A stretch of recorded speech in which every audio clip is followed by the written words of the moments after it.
Sommes-nous des copies conformes? Telle est la question qui, bien sûr, m'est posée aujourd'hui.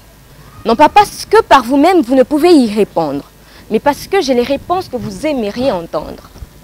Ma réponse est qu'assurément, nous les sommes. Oui, nous sommes des copies que l'on forme. Il aurait suffi de la tenue qu'il faille, de la paire de chaussures, du maquillage, de la coiffure, oui.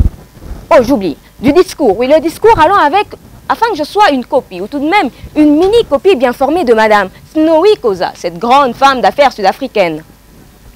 Mesdames, Messieurs, très chers membres du jury, mes salutations les plus distinguées. À l'écoute de ce sujet, il est normal qu'une équivoque plane autour de sa compréhension. Il fera donc penser à la conformité, encore à la formation. Mais bon, cela ne nous inquiète pas, parce que de l'un peut découler l'autre, je m'explique. D'une formation pourrait découler une conformité, ou pas. Ici, nous parlerons de la formation. Oui, de la formation. Pour reformuler ce sujet afin de permettre une bonne compréhension, allons-y.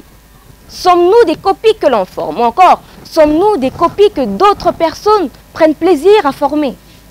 Dans tous les deux cas, nous sommes indubitablement des copies. Pour le démontrer, mon argumentaire s'architecture à 4 niveaux. Au niveau familial, social, éducatif et bien sûr politique. À un moment, oui. À un moment, nos parents, eux, ils nous élèvent ou encore nous éduquent à leur ressemblance. Faire de nous des copies d'eux-mêmes. Et qui sait? Non, oui. Vous les parents, vous le savez si bien qu'à des fois vous vous dites, elle, c'est ma photocopie. On ne vous a jamais dit que vous étiez la copie d'une personne. Votre père, par exemple. Moi, on me le dit souvent. Tridit, tu es une copie de ton père, bien que je sois une fille. Tout au long de notre vie, dans notre milieu social, nous rencontrons des personnes, celles qui nous fascinent, nous passionnent, nous inspirent, et qui au final font naître en nous cette envie de leur ressembler. Alors nous nous mettons à copier toutes ces choses belles en elles, jusqu'à finir de construire cette personne que nous finissons par être. Voyons, le système éducatif congolais, lui qui porte une inclinaison à présenter aux enfants un modèle qu'ils doivent absolument imiter, sans pour autant leur en faire comprendre le bien fondé. Jean-Jacques Rousseau en parle si bien dans son œuvre, Émile. Tous autant que nous sommes, oui, tous, avons reçu les mêmes formations, les mêmes enseignements, oui, le système belge. Nous les avons tous reçus, afin d'être une ressemblance. Bon, afin d'imiter une image quelconque donnée à l'écolier parfait. Voilà, la fameuse phrase que certains professeurs prennent plaisir à répéter chaque année à différentes générations. Cette génération n'est vraiment pas comme la précédente. Pourquoi? Parce qu'à la base, je vous informe qu'ils s'attendent à nous voir emprunter les pas de nos aînés, ou tout de même à leur ressembler compte tenu de la formation qu'ils nous donnent, que nous recevons d'eux. Je vous informe que cette présentation des modèles n'est pas sans influence, car à un moment, elle nous fait perdre toute notre originalité. Or, toute influence, comme l'a dit Oscar Wilde, n'est pas morale sur le plan scientifique, est immorale. Parce qu'influencer une personne, c'est un peu comme lui prêter de notre propre âme. Mais bon, nous ne sommes meilleurs orateurs que si nous sommes à mesure d'incarner l'éloquence cicéronienne. Nous sommes meilleurs pianistes que si nous sommes à même de jouer un merveilleux et magnifique morceau de Mozart. Oui, le célèbre Mozart. Ou encore, nous n'obtiendrons la meilleure preuve d'intelligence que quand nous aurons reproduit fidèlement les enseignements du professeur. Sinon, nous aurons tous des zéros. Mais bon. En politique, et précisément en Afrique, point n'était besoin de réfléchir longtemps pour trouver des copies formées dans l'organisation politique des États africains. Formées par nous-mêmes et bien sûr aussi par les Européens. Dans mon pays, par exemple, prenons la République démocratique du Congo. Le meilleur traitement dont bénéficiait, je m'excuse, la caste des évolués. C'est-à-dire ceux qui essayaient de vivre le plus possible comme les Européens, est une preuve de la volonté délibérée de l'Européen, du Belge, je m'excuse, de faire de nous des copies de lui-même. Et entre nous, du confinement au couvre-feu, que n'avons-nous pas copié des Européens sur les mesures barrières contre la Covid-19? Et aussi, bon, pour le moment, concernant le vaccin, nous observons encore la France pour voir ce qu'elle aura fait. Mesdames et messieurs, n'avons-nous pas une âme? N'avons-nous pas une personnalité au-dedans de laquelle se trouve notre identité, notre originalité, notre singularité? N'avons-nous pas des atouts qui pourraient faire de nous aussi des modèles pour d'autres pays, pour la construction d'autres continents? Ne sommes-nous pas des requins en perpétuelle imitation du petit poisson pilote? Mais bon, là n'est pas le sujet. Passons. Vous m'objecterez, oui je sais. Vous m'objecterez. Non, pas vous, loin de là. Mais contradictrice, très jolie. Elles m'objecteront avec toutes les raisons qu'il faille pour dire que nous ne sommes pas des copies que l'on forme. Mais non, je serais bien aise de vous y répondre.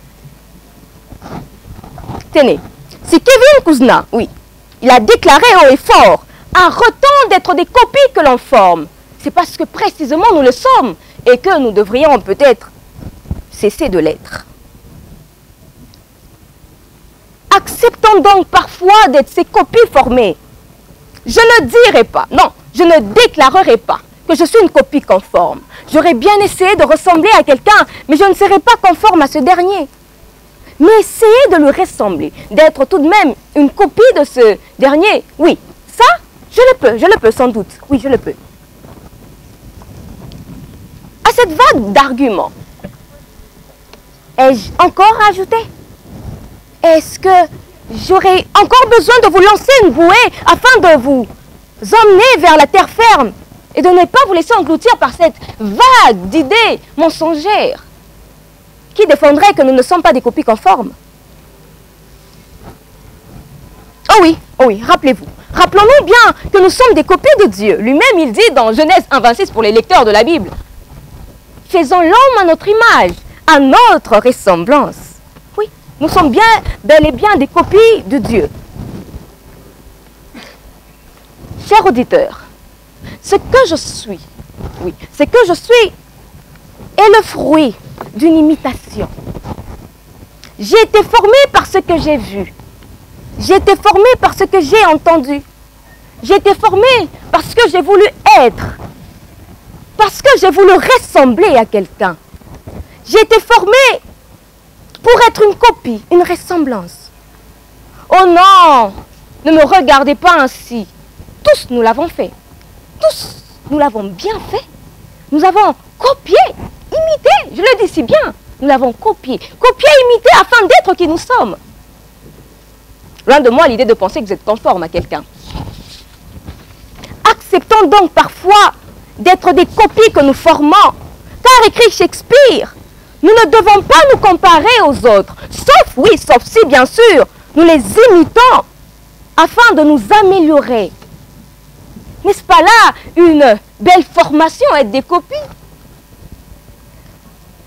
Maintenant qu'il n'y a plus rien à prouver, maintenant qu'il n'y a plus aucun doute sur le fait que nous soyons des copies conformes, maintenant qu'il n'y a plus aucun flou sur ce sujet, sur ce magnifique sujet, cette affirmation qui dit « nous sommes des copies que nous formons, que l'on forme ».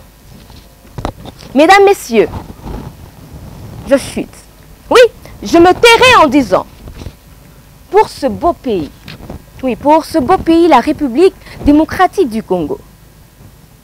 Pour nous, qui le dirigerons sans doute demain, ou non, je disais, pour nous qui le dirigerons demain, on est bien d'accord qu'on dirigera ce pays demain. Il est vrai, s'il est vrai que l'histoire de notre pays a, bon, l'histoire de l'imitation, oui, l'histoire de l'imitation dans notre histoire politique de notre pays a engendré des résultats laids, très laids. Que devons-nous donc faire?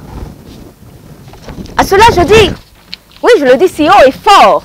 Violons donc cette histoire, pourvu qu'à ce beau pays qui est le nôtre, nous y fassions des merveilleux et beaux enfants. Je cite Alexandre Dumas. Merci.